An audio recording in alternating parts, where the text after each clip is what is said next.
سمعت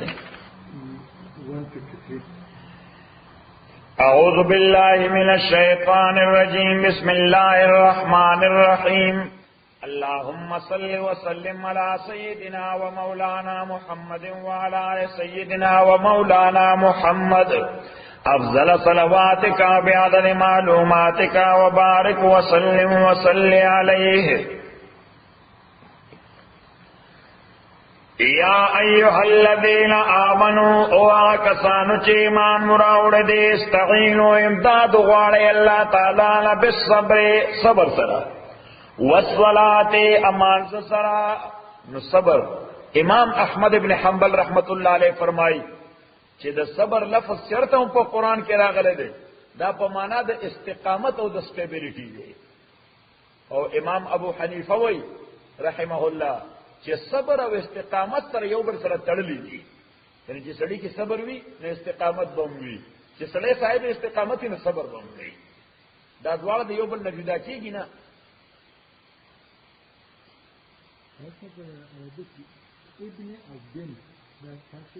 دا یو شی دا ګرامیټیکل مسله چې کله راشي لکه مونږ وو وعن عبد الله ابن عمر هغه د الف ابن کې کوم دی د هغه غزیر هغه د عبد الله کې دی ها تراشي دا الف باندې تلفظ نکېږي بس هغه به سره وتر دي صحیح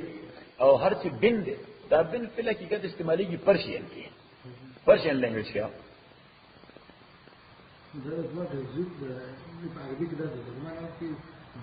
بزوی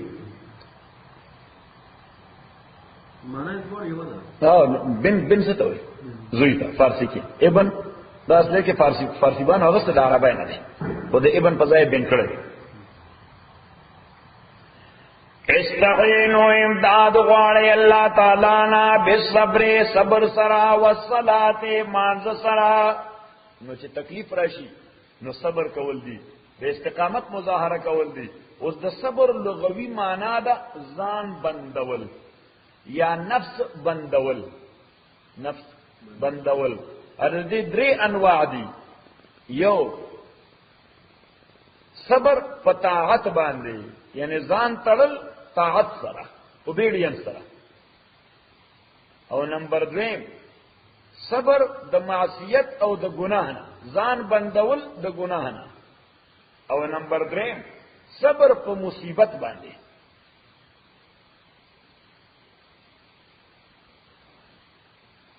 او صبر نامه ده صدا چې سړی په مصیبت باندې شکایتونه شروع نکړي البته د مصیبت په حواله باندې د زړه خفه کېدل یا طبیعت باندې بوج راتلل یا د سترګو نه اوښکې راتلل دا داسې چې د انسان اختیار کې نه دي دې ته وایي انفعالیات سوی ورته انفعالي کیفیت چې سړی اثر اخلي د شی نه نو دغه اثر غفل د شی نه سړی په کنټرول کې نه او دغه وجه چې پیغمبر علیه السلام بچي حضرت ابراهیم وفات نو سترګو نه اوخې روانې وي نو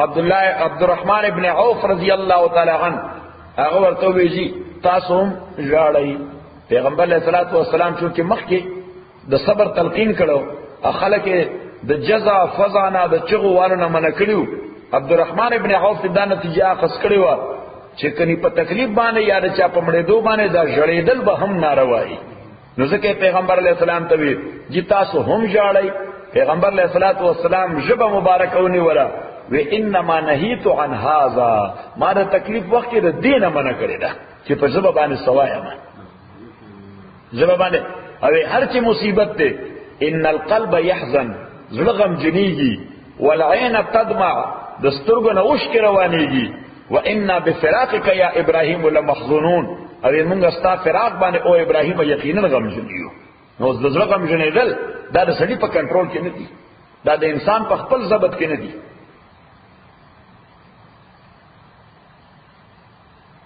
دیمه معنا د صبر دلته په دې آیت کې مراد نه روزه ده ځکه په روزه کې هم سړی ځان رابن کې د خوراک کاکنا د خواهشاتونه نو الله تعالی وایي چې کله تکلیف کې یا څه ضرورت او حاجت دی وي خدای نه چې امداد غواړي نو دو کارونه وکړه منځو کا الله نه اعانت وغواړه یوا او دیم روزو نیسو الله تعالی نه اعانت وغواړه ځکه حدیث کې راځي پیغمبر علیہ الصلوۃ والسلام فرمایي حضرت عائشہ چې کان النبی صلی الله علیه وسلم اذا حزبه امر بادر الى الصلاه پیغمبر علیہ الصلوۃ والسلام باندې چې کله یو غمجن معاملہ براله حضور علیہ السلام بزر او دسو کو مانزه ته بودریدو چې دا سړی ریلیکس کی مانزه سړی سو کی ریلیکس کی ځکه چې دا غمجنې دل اصل کې ستاسو دماغي فیلینګ دی څه شي دی دماغی فیلنگ دے نو دماغی فیلنگ چې سپریچوال کنیکشن الله تعالی سره پیدا کی ناغه فیلنگ سیټسفاید شي خبر ده کېرال نستعینوا بالصبر والصلاه ان الله مع الصابرین تاکي سره الله تعالی صابرانو سره دی الله تعالی کافرانو سره دی کافران چکای کنه چکای نو یو د الله تعالی عمومی معیت دی عمومی ساتھ دے یعنی تڑن دے دا کوئی ہر بندہ سره دے ان اللہ مع الصابرین اللہ تعالی صابرانو سره دے دا امداد په حواله باندې څه په حواله ولا تقولوا لمن يقتل اموای اغه چاہتا یقتل فی سبیل الله چې هغه قتل شي شهیدان کې شي په لار د الله کې امواتن چې دمړ دي دمړ نه دي دای خو همیشگی حیات او ژوند ځان د پاره حاصل کړ ځکه دی یو نیک مقصد د پاره د ځان قرباني ورکړه فارسی کې یو شاعر ویل دي چې هرگز نمیردا کې دلش زنده شد بهشت هرگز نمیرد کہ دلش زندہ شد بغشت سب تست بر جرید عالم دوام ما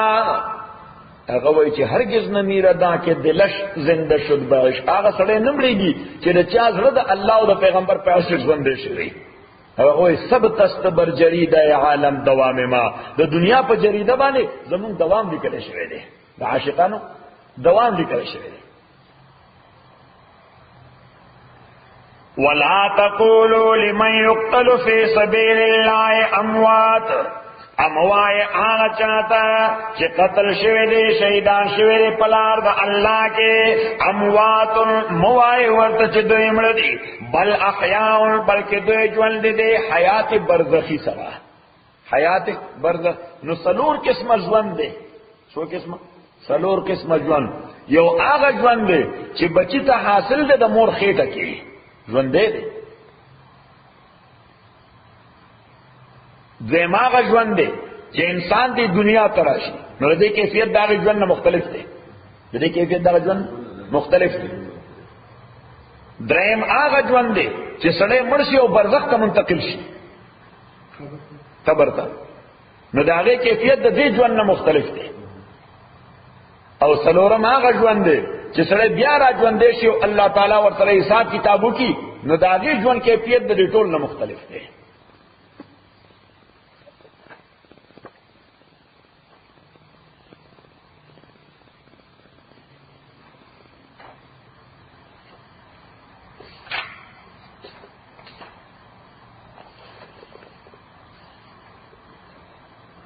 سورہ آل عمران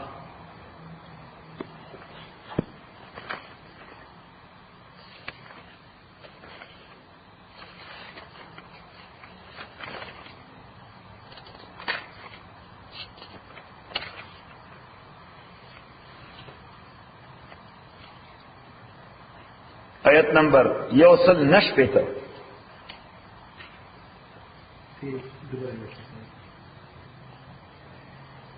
ولا تحسبن الذين خیال مکویدا کسانو متعلق ولا تحسبن الذين خیال مکویدا خلق متعلق قتلوا فی سبیل الله چې غی شهیدان کړي شوی دی په لار د الله تعالی کې امواتن چې ګنې دامړه دي دا خیال مکوي بل احیاء بلکې دوی ژوند دي عند ربهم يرزقون د الله د جانبنا دوی له رزق ورکول شي نو هغه رزق د دې دنیا د رزق په شان نه دی بچي چې د مور خېټه کې ورته خدای رزق ورکړي هغه د دنیا د رزق په شان نه نو په دا قبر کې چې کوم رزق ورکول شي دا غي کیفیت مونږ ته نه معلوم چې کوم قسم رزق ورکول شي.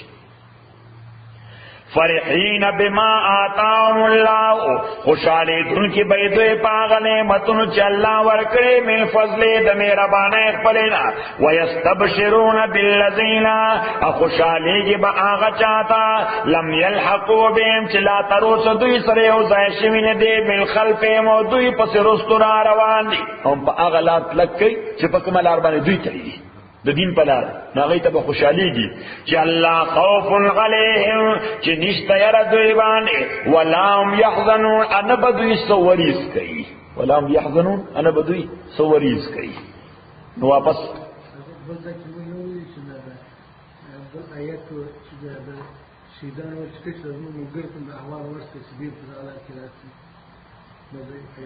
حدیث واپس پر سبق ولا تقولوا لمن يقتل اموای آغا چاہتا چې شهیدان کړي شوی دی په لار د الله کې اموات هم اموات چې دوی مړ دي بل احیاء بلکې دوی ژوند دي ولکن لا تشعرون لیکن تاسو ته احساس نکېږي تاسو ته دوی ژوند باندې وایي نه. ولنبلونکم یقینا من با آزمائش کو تاسو باندې بشیء فلکشی من الخوف دیر لګو نه یاره بدر باندې راولو الله تعالی دا با آزمائش لګي یاره بدر باندې راولو ګورو تا ټیسټ کو چې تاسو ری یاري تکلیف دي شي الله تعالی لګي یاره سړي باندې راولي چې دې لګ مضبوطی نو لګ زیاته کی ورته ا دې سره ایمان مضبوطیږي نو چې دې بیا مضبوطی ښکارا کی نو بیا ورته لګ نور زیاته کی صحیح او که الله تعالی ګوري چې سره خو ټیسټ کې ناکاميږي په خوځې دوشي بے اللہ تعالیٰ کو غیر رسل کی دیکھو بس نیکسٹ سٹیپ ہوئی دا چی ایمان پر نہیں وردا. وَلَنَبْلُوَنَّكُمْ اَيَقِينَ الْمُنْگَ آزمائش کا تاسو باندې بشیئن پلک شیئن کی دا ان رستو آواز چکئی تنوین ہوئی وردا دا رسر پارت لگوالی پمانا دے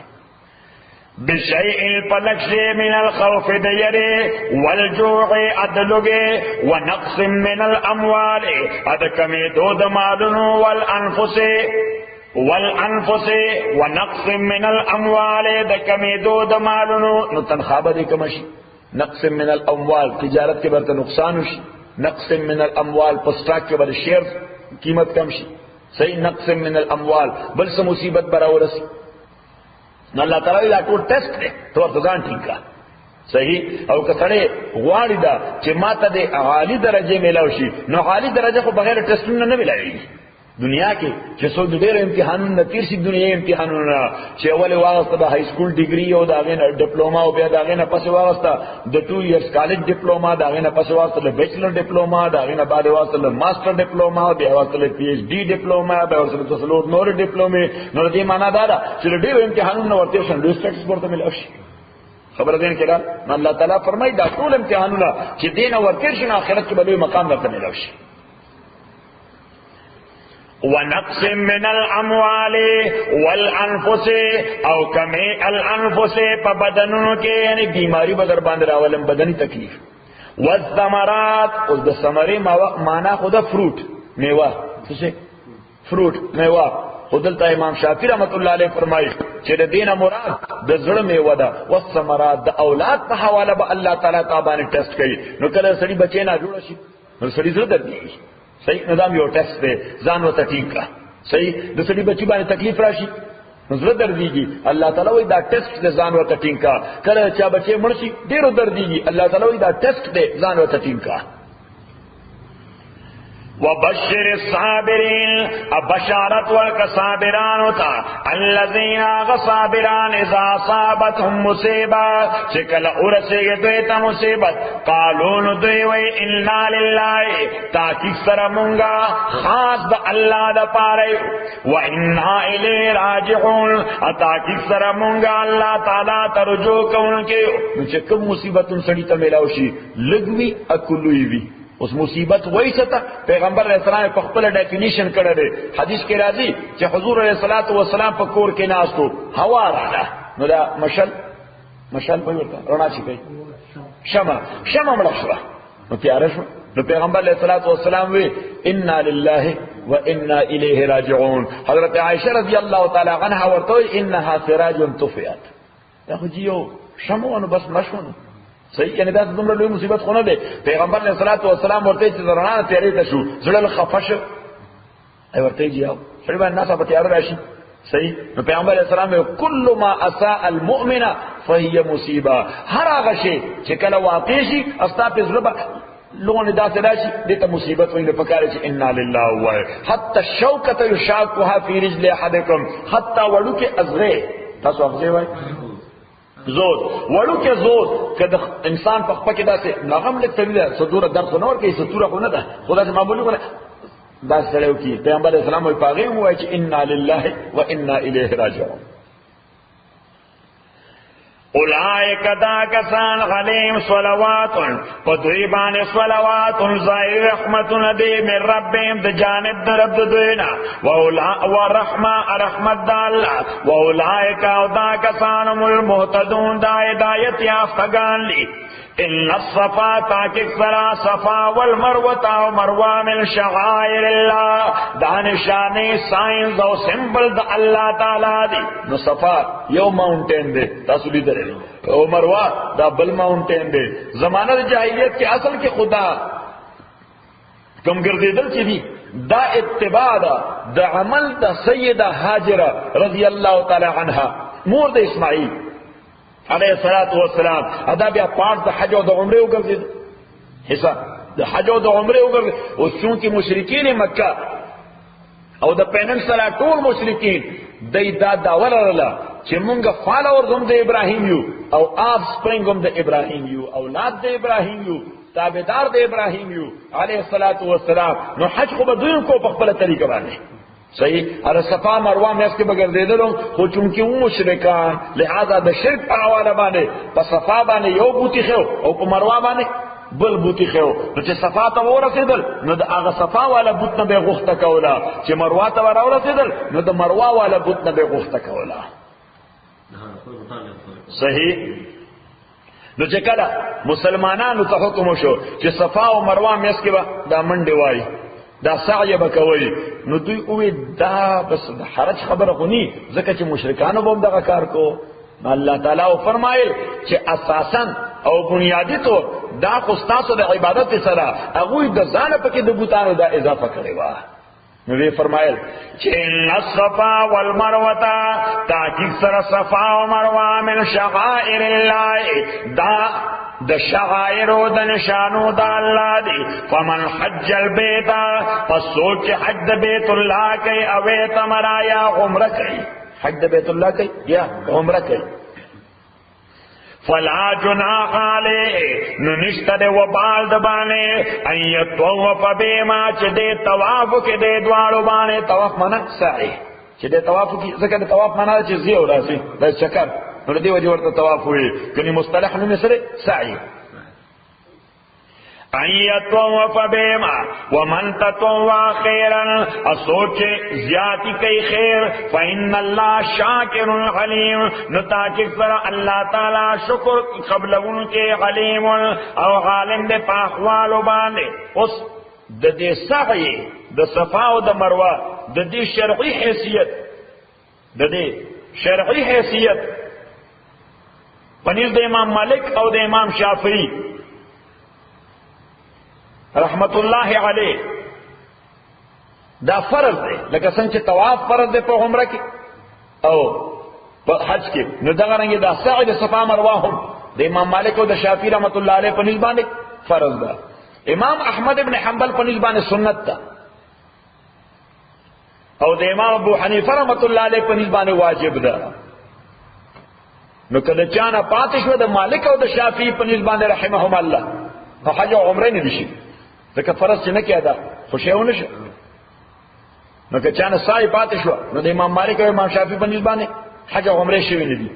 امام احمد ابن حنبل په نسبت کدا پاتې شو نو حج او عمره دواړه شوی دي خو ناقص غوندي، حج او عمره دواړه شوی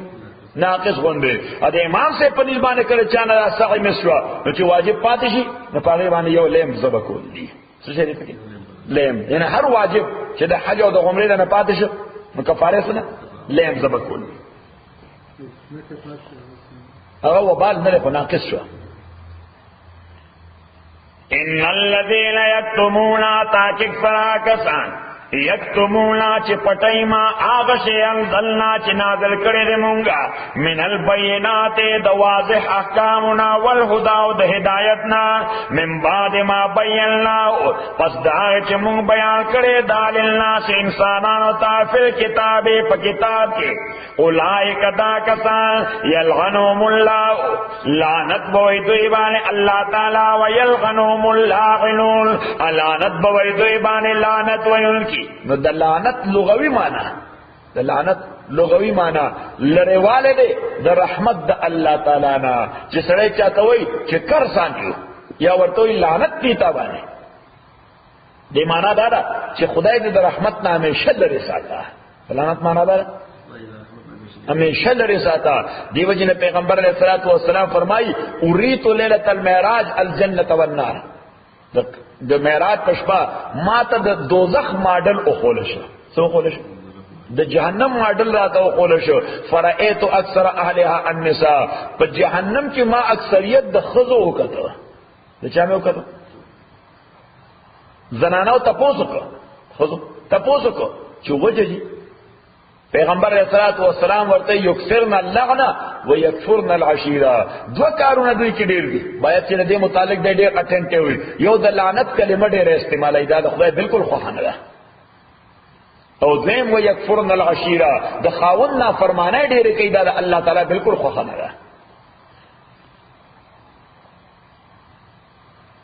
دیو جن پیغمبر علیہ الصلوۃ والسلام فرمایي چې لعنت په هیڅ چا نه وای حتی چې په کافر به هم نه وای چې په سو پورې هغه په کفر باندې مړ شوی نه نو په ژوندۍ کافر باندې لعنت ویل ناروا دي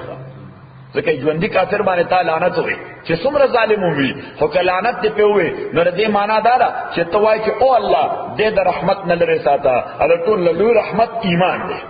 ټول لوی رحمت د الله طرف نظر ایمان دی. نو گویا ته دعا کې چې خدای بل ګور ایمان ورنکړي حالانکہ ته په حیثیت د امتی د رسول الله په دې مکلف چې څومره زیات خلک ایمان ته کنوینس کول شي دا ستاسو ذمہ داری ده. نو ته ولګي دعا کې یو طریقه باندې چې خدای در ایمان دروازې بند کړي د رحمت نه بند کړي. لوی رحمت څه شي دی ایمان.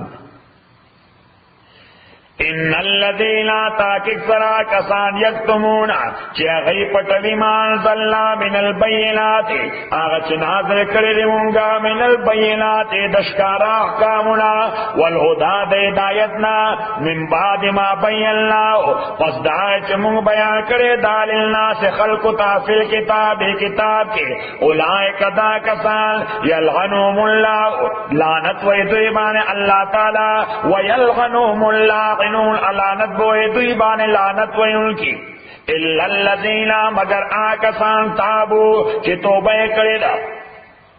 واصلحوا اصلاح دا عمل خپل کړی دا وبینوا اکم احکام چې پټ کړیو هغه بیا ښکارا کړی دي خلکو ته وې واضح کړه ورته چې ما یو وخت د یری د وجه یا د مفاد د وجه یا د ضد او د عناد د وجه دا پلانې حکم پټ کړو دا ما یو جرم کړی دی زه تاسو ته خپل جرم اعتراف کوم. صحیح نو دام عظمت ته چې سړی یو وخت یو جرم او ګناه کړی او لیټران داغه اعتراف او اقرار کی کنفیس کی چې او دا جرم ما کړو زه په دې باندې ځان ملامت کړم په دې باندې ځان او کنه سړی جرم کوي او صرف وایي چې توبه وباسم او چا تخکار کوي نه چې کوم جرم دې کړی دی نو ښکارا کوم خلکو ته چې چا څوک داغه نه متاثر شي وي چې ستاسو دا جرم څوک متاثر شي دي نه ایت شیخ کارا کا هغه ته نه ښکارا کوي پټ پټ خدای توبه وباسي دا توبه الله تعالی نه قبلې. صحیح نو درې شینا یو خدا چې الله ته توبه وباسي دا یو شی دی. نمبر 2 چې څوک ستاسو دغه عمل نه متاثر شي دي دغه ګناه نه هغه ته شیخ کار کوي دا دویمه خبره. او نمبر 3 مستقبل کې د خپل عمل اصلاح کوي مستقبل کې بیا دا کار نه کوي. دیو چې مونږ چې خالصه توبه دا درې واړو زمانو سره تعلق ساتي سره درې زمانو سره ماضی سره تعلق ساتي په دې معنا چې دا کم جرم دی ماضی کې کړل دی پاره بزان ملامت کې چې دا کم جرم دی ماضی کې کړل پاره بزان ملامت کې د حال سره تعلق دی دا چې په حال کې د دغه ګناه د میدان نه راوځي ګناه د میدان نه راوځي او د مستقبل سره دا تعلق ته چې عزم بکې چې فیوچر کې به دا کار بیا نه کوم، نو بس الله تعالی بیا وایي دا توبه النصوح دی، دا قبلهم. الا الذين مگر کسان تابو چې توبه کړی دا واصلحوا اصلاح دا عمل کړی دا وبینوا بیان دا احکام یې کړی دي فاولئک دا کسان اتوب علیهم ز توبه قبلهم دوی وانا التواب الرحیم از توبه قبلهم کې مهربان ان الذين تاکي سرا کسان کفرو چې کفر کړي دي و ماتو عمل شوی دي وهم کفار اپدی حالت کې چې کافرانو اولئک دا کسان علیهم لعنت الله پدوی باندې لعنت د الله دي والملائکه د فرشتو والناس اجمعین او د انسانانو ټول خالدین فی همیشه به دوی په دې عذاب کې په لعنت کې لا یخفف عنهم العذاب نبس بکول شي دوی نه عذاب ولا ينظرون انا بدوی ته مهلت ورکول شي نه بدوی له وخت ورکول شي. وإلهكم إله واحد وإلهكم إله واحد نو دا په سوره بقره کې دویم ځای دی چې الله تعالی توحید دعوت کوي. دا دویم آیت دی. لومبنه آیت نمبر 20 آیت نمبر 20 دویم دا آیت نمبر 130 پته دی او دریم ځای بیا راځي آیت الکرسی او سلورم ځای راځي آخري گویا د اخرنا دو آیت مخکې د اختتام د بقره نه لله ما فی السماوات و ما فی الارض نو سلور ځای وَإِلَٰهُكُمْ أَمَعْبُودٌ نَاسُ الہ واحد معبود دیو لا الہ نشتر معبود الا هو مگر دغا اللہ الرحمن دے مہربان دے الرحیم ارحم کون کے دے نوز داخو اللہ تعالی دعوی اکڑا سیوکڑا دعوی اکڑا یہ دعوی چستاسو معبود اکی ہو دے صحیح داغنا علاوہ بالمعبود نشتا او دغا اللہ دے رحمان دے او رحیم دے نو اس دغی دعوی دے پارا دلائل روڑی عقلی دعوی د پاره دلایل راوړي عقلی او عقلی دلایل معنا دارا چې الله تعالی د مخلوق په حواله باندې تعالی توجه درکړي چې لږ دی باندې غور او فکر وکړه دې شی باندې غور او فکر وکړه دې شی باندې غور او فکر وکړه. ان فی خلق السماوات تاکید سره پیدا کولو د اسمانونو والارض د زمکه کې واختلاف الليل والنهار په اختلاف د شپې او د ورځې کې نو فی خلق السماوات والارض چې الله تعالی اسمانونه او زمکه پیدا کړی دي او بغیر د ماده نه پیدا کړی دي سماوات ورسره نو بغیر د مواد پیدا کړی. او نمبر 2 واختلاف الليل والنهار اختلاف د شپې او د ورځې کې نو د شپې او د ورځې یو بل سره ویزیبل اختلاف دی معنا شپه توره ده او ورځ روخانه ده دا یو اختلاف دی. شپه نسبتا یخه ده او ورځ نسبتا ګرمه ده. او نمبر 3 شپه زی او ورځ راځي بیا ورځ زی شپه راځي دا یو بل اختلاف دی. رفت آمد څه رفت آمد. او سلورم په بوګدوالی او په مختصر والی کله شپه وګد شي ورځ لنډ شي کله ورځ وګد شي شپه لنډ شي نو دا څلور قسمه اختلافات دا ویزبل دي. والفلک التي افلک اشت وی کشته ده والفلک التي اکشتیاغا تجری فی البار چه داروانی وی فی البار پا سمندر کے بما ینفع الناس آغا شی سرا چه نفور کئی خلقو تا یعنی سمانا اموال دا تجارت اللہ تعالی وی دی شپ تا وګورا اللہ تعالی وی دی کشته تا وګورا دا پا سمندر کے روانه دا دکا دستا پا سامان بانستا دا نفل پارا اللہ تعالی فرمائی که زوگوارا مسبیدو بکم دا میں تا مسخر کرنی ذکر دنیا ټول لوی تجارت دا په وچه باندې کیږي پس کیږي په سمندر غټ تجارت په کومه لار کیږي په سمندر. وما انزل الله من السماء پاشه کې چې نازل کړی دی الله تعالی من السماء د اسمان لا مما ان یعنی اوب مما خدای د اسمان د سنازل کړی اوب فاحیا به الارض ژوند کړی دې سرزمکا بعد موت پس دو چې دو داغینا وبص فیا اخوار کړی دې په دې ځما کې من کل دابا د هر قسمه ژوندۍ متحرک شي نه دابا معنا ژوندۍ متحرک شي وتصریف الرياح اپ چلولو د هواګانو کې والسحاب اپ چلولو د وریځ کې المسخر چې مسخر کړي شوی دا سبجیکټ کړي شوی دا بین السماء والارض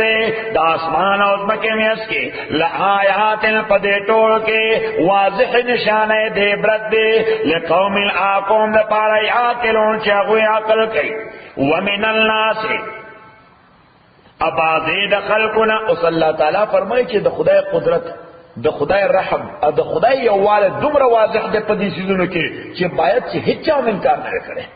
ان دا سيزونه خو دومره ویزیبل دي دومره ښکار دي دومره عقل ته نږدې دي چې باید چې چا د الله د بندګانو انکار نه وکړي خو صلی الله تعالی وی خلق جدا سے خلق شته ومن الناس ابازید خلقنا من آغد یتخذو چی دے جوڑی من دون اللہ بغیر دا اللہ نا یا من دون اللہ پا مقابلہ دا اللہ کے یا من دون اللہ اللہ تعالیٰ سر اندادن امثال ایکولز اللہ تعالیٰ نے شریکان جوڑی یحبونا تعظیم ورکی غیلا محبت کئی ورسرا یعنی سمانا تعظیم ورکی چاچا رسل محبت وی نوز دیقو گل دو قسم محبت وی سنگا دو قسم یو محبت دا زاننا لان دے بند سرائی ناغیت شفقت وی لکا اولاد صلی اللہ علیہ وسلم محبت دا کم محبت تے دا شفقت تے یو محبت دا زاننا بالا بند سرائی ناغیت تعظیم وی ایتا بیسا ہوئی لار مور صلی اللہ علیہ وسلم محبتی حکم محبت دا شفقت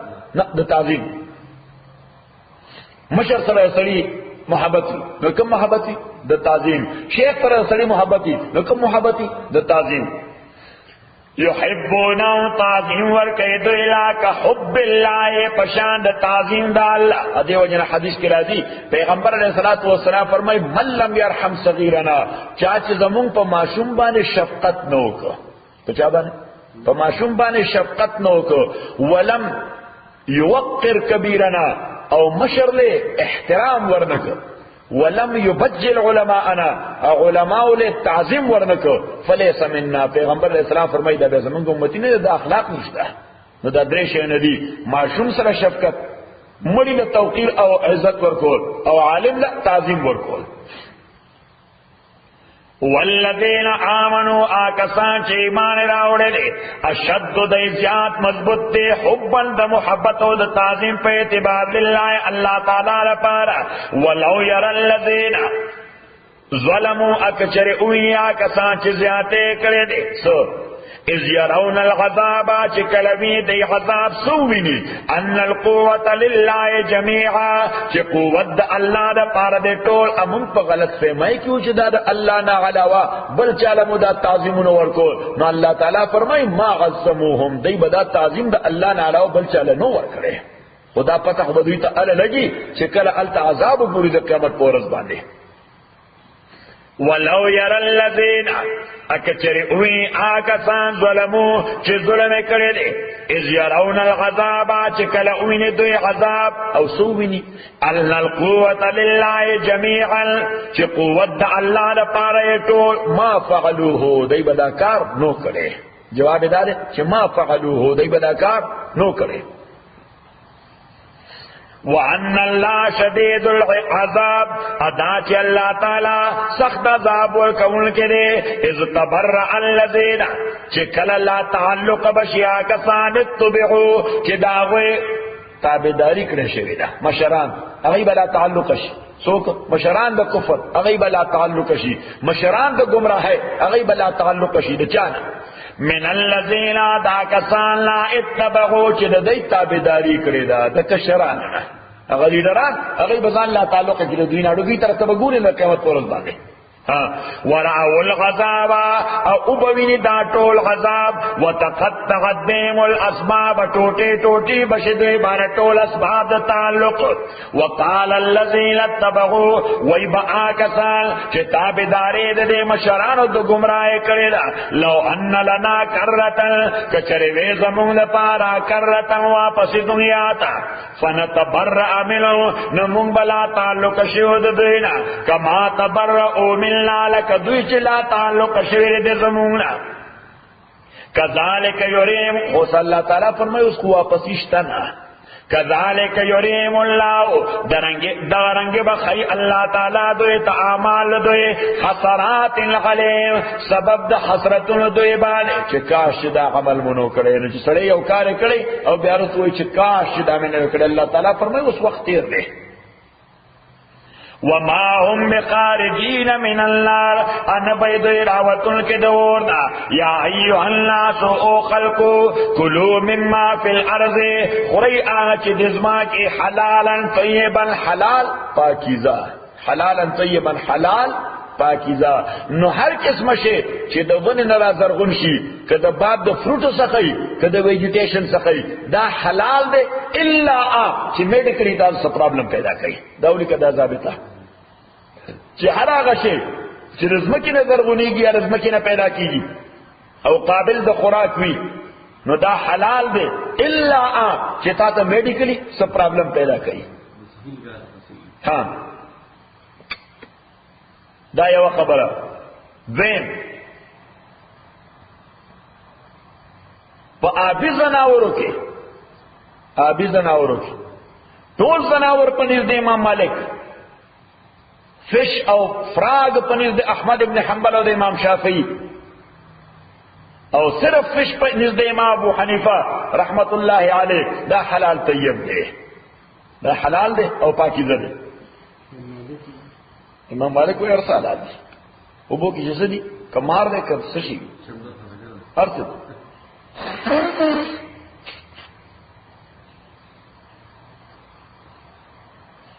او هر چې بری زناور وي د وچه زناور نو پدې کې حرام دي په درنده زناورو کې یا په کور کې استوګنو زناورو کې هر هغه زناور چې هغه په داړو باندې شلول کوي په څه باندې شلول کوي په داړو داسې نه غاښونو سره سړي لکه سپې پښو لیو دا ټول سره خوراک کوي داړ سره شلول کوي یا هر هغه مرغه چې هغه پنجه سره شلول کوي څه سره کوي پنجو باندې شلول کوي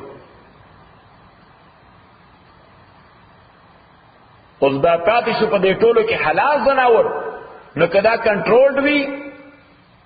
کنټرول معنا ستا په سبب دا ستا په سبب نو بیا د دې ذبح لازمه د شرعي طریقې سره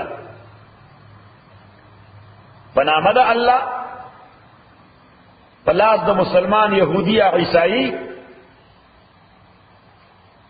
او قطع د مرای څه شي قطع د مرای او کدا ان کنټرولډ زناور وی لکه صحرایی کنټرول کې نه دي نو بیا په تیر شي باندې د دې وشتل دي پنامه د الله په هر ځای چې ولګي دا عمر شو نو دا بس ضابطه شو یا ایها الناس او خلقو کلوا خری مما فی الارض اغه شینا جزما کې دی حلالا طیبا استول ارسو خری خو چې کوم حلال دي په پاکي دي ولا تتبعوا خطوات الشیطان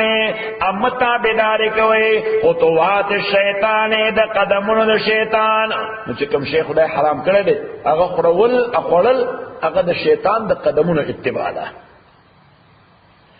انه لکم عدو مبین تاکک سرا دغه شیطان تا د پاره ظاهر دشمن لے انما خبر دادا یامرکم بالسوء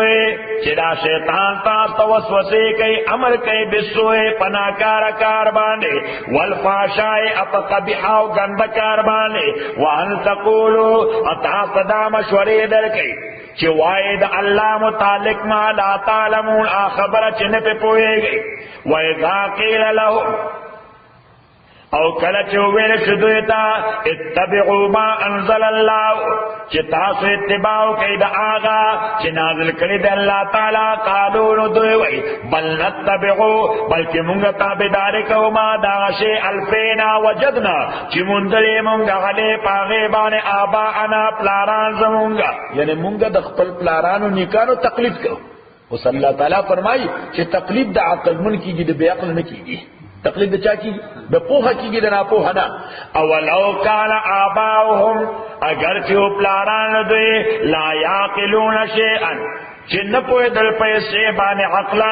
ولا یهتدون ان پوهېدل پیسې باندې شرعا. نو دوه قسمه پوهه وي، یو عقلي پوهه یو شرعي پوهه. یو عقلي پوهه نو په دنیا دلال تولی کوي چې په دنیاوي امورو کې خلق اتباع کوي د عقلي پوهه، د څه شي؟ د عقل د پوهه. او په دینی امورو کې خلق اتباع کوي د شرعي پوهه. صحیح. نو څنګه میډیکل فیلډ وي نو خلک د مولوی صاحب نه تاسو نه کوي، د چا نه کوي؟ د فارمسی والا نه یا د ډاکټر نه. کله انجینرینګ سره تعلق وي نو د انجینیر نه تاسو کوي. خو چې د دین خبره به د شرعي پوهان نه تاسو کوي. یا به هغه تاسو ډاکټر صاحب نه کوي، داغه تاسو به انجینیر صاحب نه کوي، داغه تاسو به چا نه کوي؟ د مولوی صاحب نه، د مفتی صاحب نه، د قاضي صاحب نه، د خپل عالم صاحب نه. بعضې کسان چې تقلید د امامانو نه کوي رحمهم الله، هغه دا آیت په یو ناجایزه طریقه د ځان د لپاره دلیل ګڼي چې ګوره مشرکین مکه هغه تقلید د خپل پلارانو کو، نو الله تعالی په بد ومنل چې الله تعالی ورته وی چې اتبعوا ما انزل الله چې خدای ته نازل کړي دا غي اتباع کوي. هغه ورته بل نتبع ما الفینا علیه آباءنا، مونږ تابعداري کوو د هغه روایتو او د هغه رسوم او رواجونو چې پلانانو په کتلی چې دا کار کوي. خبره دین کړه د ما انزل الله مقابله کې ناغه وی دې معنا دا ده چې د امامانو تقلید د دې آیت د وجه ناروا ده. موږ د خدای نه ویریږي د دې آیت د وجه د امامانو تقلید لازم دی. وجه ځکه چې الله تعالی چې دی وی چې موږ د پلانانو اتباع کوو، الله تعالی ورپسې وی هغه پلانان چې نه عقلن پوهه دي او نه شرعن پوهه دي. خبره دین کړه چې نه عقلن پوهه لري او نه شرعن پوهه لري. نو پته ولګیدا چې الله تعالی په هغه تقلید بد نه مانی بلکې امپلیسیټلی د هغه وجوب درته ذکر کوي چې څوک عقلن پوهه دي داغه هم اتباع کوي، چې شرعن پوهه دي داغه هم اتباع کوي. خبره دین کړه ځکه چې د انسانانو دوی خصوصیات دي. ادروایز په مادي معاملاتو کې خو انسانان د ټولو حیوانات سره شریک دي، کنه شریک؟ خوراک مونږه کو او خورونه هغه یې هم کوي. دا بیره خبره چې ای بشنه خوري مونږ بدانې خورو. ها هغه د غنمو پک خوري، تاسو پک وای ورته بوس وای پرور، هغه به پرور خوري مونږه دانه خورو یا دغه وړو خورو. صحیح. بعینه هغه د ګاربنز او بینز دغه پرور خوري مونږه دانه خورو. خوراک ایم کوي مونږ هم کوي او به مونږ هم سکو هغه یم سکی. نر ماده مونږ هم یو ځای کیږو، هغه یو ځای کیږي. اولاد مونږ هم راوړو، هغه هم راوړي. د ګرمای نه هغه هم تختی مونږ هم تختو، د سردای نه مونږ هم ځان بچ کو، هغه هم ځان بچ کوي. خبره د خطرې نه هغه هم ځان بچ کوي، مونږ هم ځان بچ کو. نو دا خو زمونږه د هغه مشارکت ته فرق پکې نشته. حال به طریقه کار به مختلف وي، خو نور شیخ فی نفسی ټول یو دی. البته دا انسان دو قسمه امتیازات لري د حیواناتو نه. راولي کنه انسان احمد یو شکلی امتیاز او یو معنوي امتیاز ډیسټینکشن.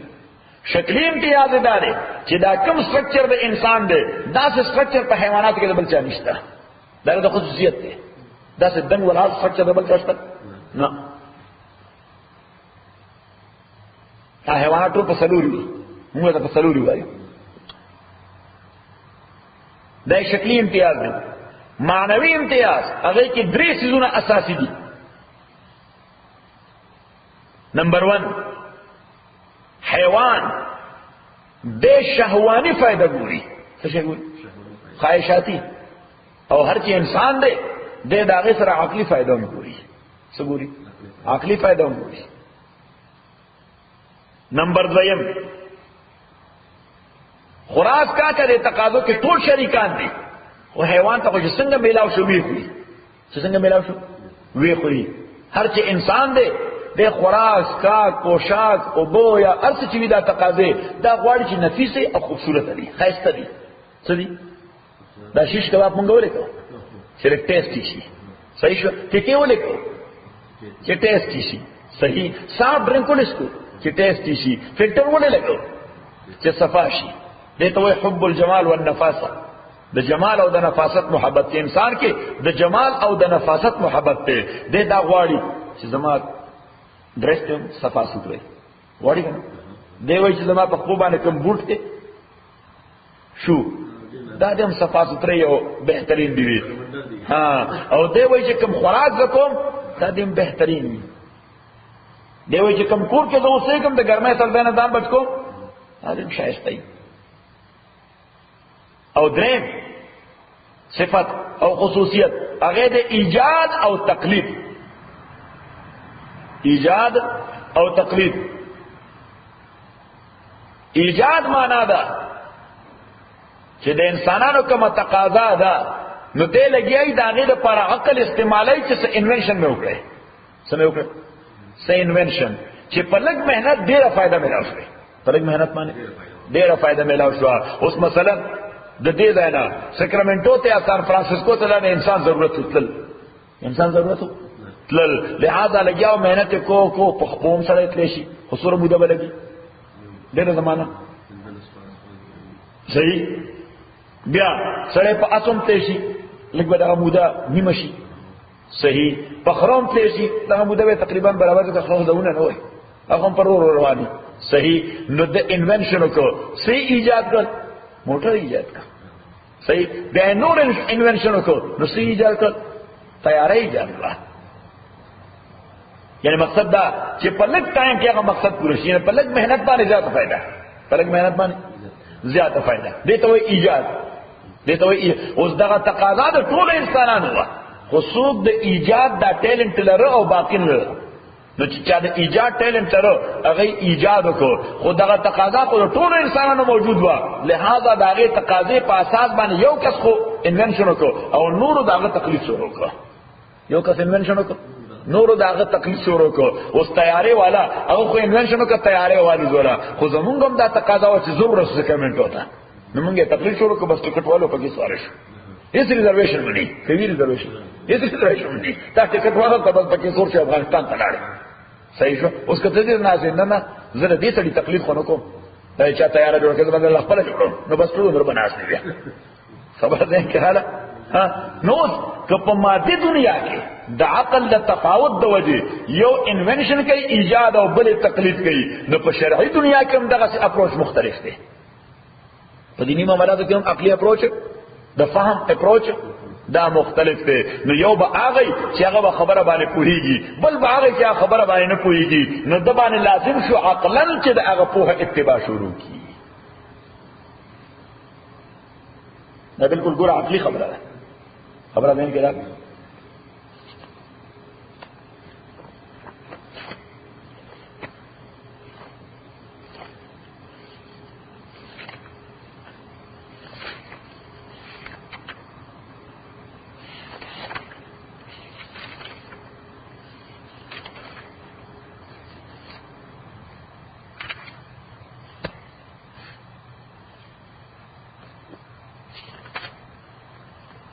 ومثل الذين كفروا مثال دا کسانو کفرو چې کافران شوی دي کمثل الذي پشان دا آکس دے ینعقو چې دے آواز کوي بما آغا حیواناتو تا لا يسمع الا دعاء چې غي ناوري مگر صرف بلنا ونداء او آواز نور اغی د فهم باندې نه کوي سمون نو دا کافرانو سمون کان دے بکمون گنگیان دے عمیون لاند دے فهم لا یاقلون دی عقل نکی یا ایها الذین آمنوا او ایمان والو کلوا من طیبات ما رزقناکم خورئی پاکیزه شیونه چې ما تاسو له روزه کړې دي واشکروا لله اشکر کوي دا الله تعالی ان کنتم ایاه تعبدون کچری تاسو خاص دا الله بندګي کوي نو الله تعالی موږ ته پرووایډ کو نو شکر کول دا الله تعالی حق دی او په موږ باندې لازم دی انما حرم خبر دادا چې الله تعالی حرام کړی دی علیکم تاسو باندې المیتتا مردارا څه مردارا چې بغیر د ذبح مړ شي نو که غوای چې بغیر د ذبح مړ شي نو مردار شو ها که بزای نو مردار شو که بل شی وی چې هغه ادروایز حلال لکه تا ذبح کو خو چې ذبح دې نو کړ په شرعي طریقه نو څه شو مردار شو انما خبر دادا حرم علیکم المیتتا چې حرام کړی دی الله تعالی تاسو باندې مردارا والدم او وینا نو وینا دوه قسمه د حیوان بدن کې یو هغه چې درګونه راوځي او بل هغه چې وڅ سره لګیدلی نو هر چې دا درګونه راوځي دا مردار ده مثلا مردار خوراک هم حرام دی اګه بدن باندې یا کپڑا باندې لګیدل نه پلیدم شو اته شو پدید شو هر چې زناور کله حلال شو او ذبح شو نو هغه وینا چې د غوخه سره لګیدل دا هغه وینا نه ده هغه سره کې رنگ ده د غوخه دا غوخه سره اصله د غوخه لہذا غوخه دا وینځل ته حاجت نه لري دا خو صرف د نفاست د وجې مونږ وینځو کني هر چې د حلال والی تعلق ته ذبح سره د حلال شوی ده ذبح سره د پاکه شوی ده لہذا کله ذبح شوی زناور غوخه ستا جیب کې پرتې بغیر د وینځلو ته موږ په کوله چې کنه شي کوله لکه څه پولیس شیخ نه دي صحیح یا د هغه وخرن کستا کپڑے سره ولګیدو نو دا چې ګنده بخاری خو شرعاً هغه ناپاک نه ده ته موږ ور سره کول شي ځکه دا د رګ مینه نه ده انما خبر دادا حرم علیکم المیتتا چې حرام کړی دا الله تعالی تاسو باندې مردارا والدم او وینه درګونو ولحم الخنزير او غوخه د خنزير سره د ټولو اجزاء د خنزير نو د خنزير غوخه حرام ده داغه د ډوکی استعمالوم حرام دی داغه د سرمنې استعمالوم حرام دی وما اوهل به لغیر الله او هغه شی چې پاغه باندې आवाज شوی د الله نه علاوه د بلچا لکه مونږ وای دا د سخی سے منخته ده دا میز د چاره د سخی سے منخته ده یا د حضرت شیخ عبدالقادر جیلانی سے یا د لوی عبدالعلی بابا نه منخته یوازې چا کی الله تعالی ها ثواب تار چا تبخل شي چې دا مونږ ورته منخته وای تاسو ورته وای نظر چې دا نظر د چاره د الله تعالی نو نظر وی یوازې الله د پاره او چې کله الله د پاره دیو کا ذبح لیکو یا الله د دې ثواب زمانه کې تورس یا الله تعالی د دې ثواب لوی عبدالعلی بابا تورس صحیح ها بیا صحیح ده اوس الله تعالی فرمایي چې دا دی حرام خو کله سړی باندې داسې حالت راشي د دلوګي مري سکی دلوګي مري نو التا نور څه شی نشته صرف دغه حرامه غوخه موجود ده او سبوي چې د پاره حرامه ده نه په کاري د دې ټوکلي وخري چې ډایجسټیو سیستم روان شي ډایجسټیو سیستم روان شي کني مړي نو دا الله تعالی دغه خبره کوي چې فمنستر غیر باغ پساسو کستورا چې دې مستر کړی شوی دی حاجت من کړی شوی دی غیر باغ خونه دې بغاوت کوونکې ولا غادر ان دې وایلیشن کوونکې فلا اسم علی نستر ګناه د باندې کسل ګرځین اوخري ان الله غفور رحیم تاکي سره الله تعالی بخول کې مهربان دی نوز د نظریه دې ته وایي نظریه ضرورت یا انګریزي کې ورته ډاکټرین اف نیسیسټی سوچے ڈاکٹرین آف نیسیسٹی نو ڈاکٹرین آف نیسیسٹی لاندے کلا حرام حلالی سکی خطو اسپیسیفک لیمٹ دا غی او حد وی چترارے پور حلال دے دا غی نا آخوانا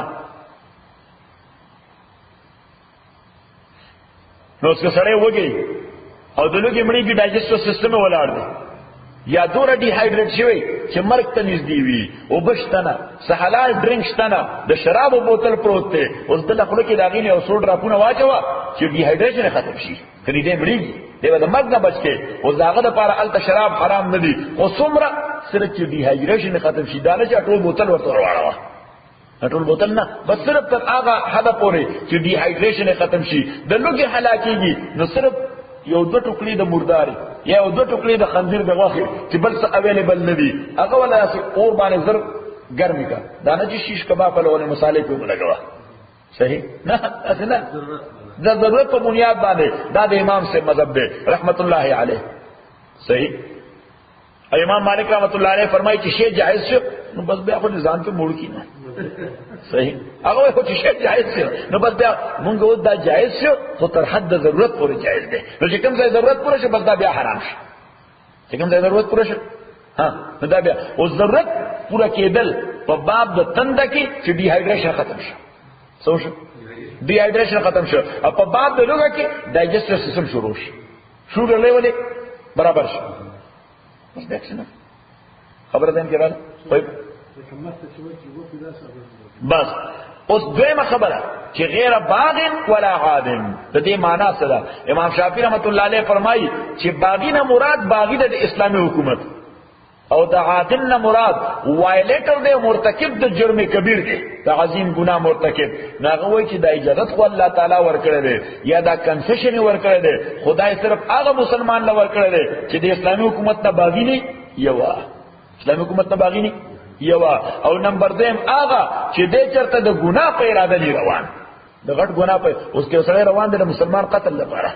یو سړی روان دی د غلې لپاره، یو سړی روان دی د گیمبلینګ لپاره، یو سړی روان دی د شراب نوشۍ لپاره. صحیح په لار کې ورته ضرورت د خوراک راغی د ډاکټري نه نیسیسټي په بنیاد باندې چې ډایجسټیو سیستم ختم شي، هغه وی لیټ هیم ډای. شافعي رحمۃ اللہ علیہ فرمایي دی یا باغی دی یا عادی دی، د دې لپاره اجازه نشته باندې خوري. صحیح. امام رحمۃ اللہ علیہ فرمایي چې دا د سينو مکسکینا د سينو مکسکینا او چې الله تعالی کنسیشن ورکړي بیا جنرال ورکړي دی، چې کنسیشن ورکړي دی بیا جنرال ورکړي دی. دی مسلمان لهم هغه لهم که څوک حج روان دی که غلی روان دی، که حج روان دی او که غلی روان دی، دا کنسیشن دی دواړو لپاره دی چې ضرورت پیدا شي او مړیږي د لوګي نو حرام خوراک ولا جائز شو، حرام خوراک ولا جائز شو، یا حرام سکاک ولا جائز شو. نو هغه دا غیر باغ ولا عادن. د دې معنی اشعار امام رحمت الله علیه ورته وایي چې د دې تعلق هی د خوراک سره دی کہ غیر باغ معنا چې د ضرورت د حد به زیات نه خوري، ضرورت د حد بس د دې ټوکړي چې وخوري ډایجسټیو سیستم روان شي، دو درې ګوټه شراب چوس کی ډي هایډریشن به ختم شي، بس دیټس انف. د دې نه وړاندې کیږي بنا کړي دا بیا بغاوت دی. صحیح. او ولا عادن زما خبره ده چې دا خوراک چونکه د نظریه ضرورت لاندې نه جایز شوی دی نو دی به مزید نه اخلي چې لږ مرچ راړه، لږ مساله راړه، لږ مال راړه او سرکه راړه، لږ لیمبو راړه، په پاسه نه چون کاو لوګو دې ور سره څه پکار دی، ټومیټو ساس پکار دی خار کا. صحیح. نو دا بیا څه دا بیا یعنی عادن ورته ویل شي. نو امام رحمت الله علیه فرمایي چې غیر باغین دی به مونږ ورته د لوګي سورې بندور څه د لوګي سورې بندول، بس د لوګي سورې بند شو د دینه آقا بیا بغاوت دی. صحیح. او لکه ګرم شو چې د په غاخو باندې معده کول شو او معده هضمول شو نو بس د دینه پړوان دي شیش کباب پته نه جوړي چې ور سره لږ پیاز وټکوا او سره پلان کې وټکوا او سره پلان کې وټکوا نه دغه بیا ولا عادن کې راځي. ان الذين يكتمون ما انزل الله تاکي سرا کسان چې پټوي احکام چې نازل کړی دی الله تعالی من الكتاب په کتاب کې ويشترون به ثمنا قليلا. اوس یو سره د خدای حکم پټي ولي ځکه زه په دې باندې څه کمپنسیشن غواړي، سمادي مفاد په غواړي، دی وجه خدای حکم پټي ويشترون به وخلد باندې ثمنا قليلا لغن بدل اولئک دا کسان ما یاکلون دینا چیفه بتونه بخیټو کې الا النار مگر اور ولا یکلمهم الله خبر بنا کې دوی سره الله تعالی یوم القیامت پرورځ د قیامت د رحمت خبري ولا یزکیم انبا پاکی دوی د گناهونو نا ولهم عذاب علیم دوی د پار دردناک عذاب دی. اولائک الذین دا کسانا غدیس ترو الدلالتا چه دی غورکڑی دا گمراہی بالخدا پزای دا ہدایت والغذاب غورکڑی دا عذاب بالمغفرہ پا بدل دا بخنی کے فما اصبرہو علی النار. عجیب خبر دا چه سشی دا صابر کردی پا اور باندے چه دی پا اور باندے سشی خواه کردی